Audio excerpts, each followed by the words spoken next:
Hello, this is Marshall Law News, and in today's video, we will be watching a clip where experts warn about the effects of an EMP attack and what it could mean for American citizens.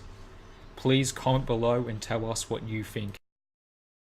Well, a serious warning from top national security experts. They say an electromagnetic pulse attack, also known as an EMP, could be devastating. It could easily damage the country's critical infrastructure, especially the electrical grid. Peter Vincent Pride, the executive director of the Electromagnetic Pulse Task Force and Advisory Board on National and Homeland Security, is joining us now. He just wrote a piece in the Wall Street Journal documenting the threat to melt the electric grid, which is enough to get our attention. Dr. Pride, nice to have you on the program. Well, thank you so much for having me. You have quite the resume of experience. You worked as an intelligence officer for the CIA. You focused specifically as well your career on this threat. When you look at what's facing our nation right now, why is this of such great concern to you? Because it is the greatest threat that our nation and Western civilization faces. You know, it was deeply classified throughout most of the Cold War, and only after the EMP Commission reports declassified much of the information about EMP did it become publicly known. And so it is one of the least understood threats, and yet the greatest threat that we face. You know, because if a terrorist organization or North Korea or Iran detonated just a single nuclear weapon at high altitude over the United States, you know, it would destroy the electric grid and our critical infrastructures and put at risk the lives of up to 90% of the American people. You know, we all depend directly or indirectly. We all live directly or indirectly off of electricity. We're an electronic civilization. And it's also a threat from nature, you know, because there is such a thing as a geomagnetic superstorm. They've happened in the past in 1859 and 1921, and they're inevitable. It's going to happen again someday. There was a NASA report in last year that said that that we just barely missed by 3 days being hit by a geomagnetic superstorm back in 2012. And when that happens, it could take out electric grids and the critical infrastructures that support life worldwide. So how do we prepare for something like this? One of the things you wrote about in your piece for the Wall Street Journal is that we're grossly unprepared for something like this to happen. So how do we better prepare ourselves?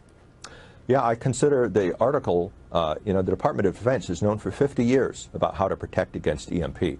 And one of the themes in the article, or points in the article, is that NORAD, the North American Aerospace Defense Command, has decided to move back into Cheyenne Mountain, you know, to protect itself from the EMP threat, and they're going to spend money to further protect themselves against EMP. So you're saying that essentially, just for our viewers, that, you know, some of the most important resources in our government are identifying this threat and acting on it by moving into this mountainous area so they can be protected because the threat is so serious.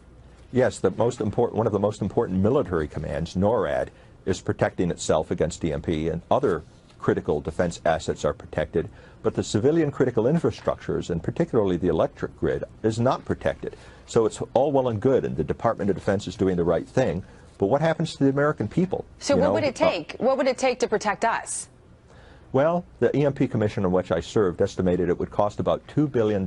That's what we give away every year in foreign aid to Pakistan, all right, to protect the national electric grid from EMP.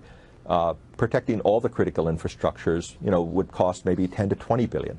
But protecting the electric grid is the most important thing to do, because if that is protected, it's the keystone infrastructure. Nothing will work without electricity.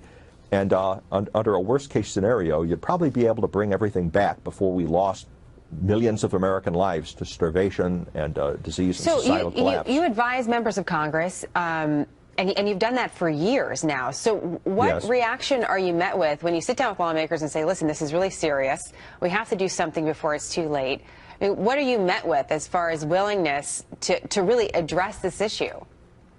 I have to applaud the House of Representatives, the members of Congress, because the House has really tried very hard to protect the country. They heeded the warnings from the EMP Commission, and when Congress was controlled by the Democrats, you know, they tried passing a bill back in 2010 called the GRID Act that would have protected the electric grid.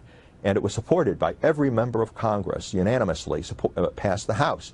But also, I have to criticize Washington because it's become so broken that you've got situations where For instance, a single senator can put a hold on a bill Right. and doesn't even have to take public responsibility for it. I'm going to have to run to breaking news in just a moment. But just really quick here. We just did a story on what's going on with Tesla, the private sector, building these boxes that you can put in your own home and go quote unquote off the grid as a way to, make sure that you have some added security.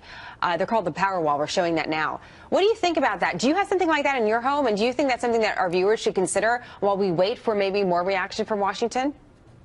I do encourage people to. There are lots of things you can do as individuals and as communities, to protect yourselves. And buying an emergency generator, the technology, for example, you're talking about from Tesla, these batteries.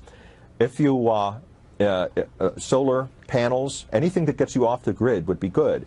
The system that was advertised in that article is a realistic way of getting yourself off the grid and protecting your family. Well, although it's more expensive than just buying a conventional generator. It is. There are more cost-effective ways of doing it than using those battery systems. It's just something that I wouldn't discourage anyone from taking steps, though, to protect their own families and protect their communities from this by investing in that kind of emergency generating capability, whether it's batteries or something else. We've certainly talked a lot about it because we think it's an important story, and we kind of get the same response, which is that there's a lot more work to be done, but we haven't started on it yet, so we're looking for a couple other ways. Dr. Pry, great to have you on the program. We look forward to having you back. Thank you.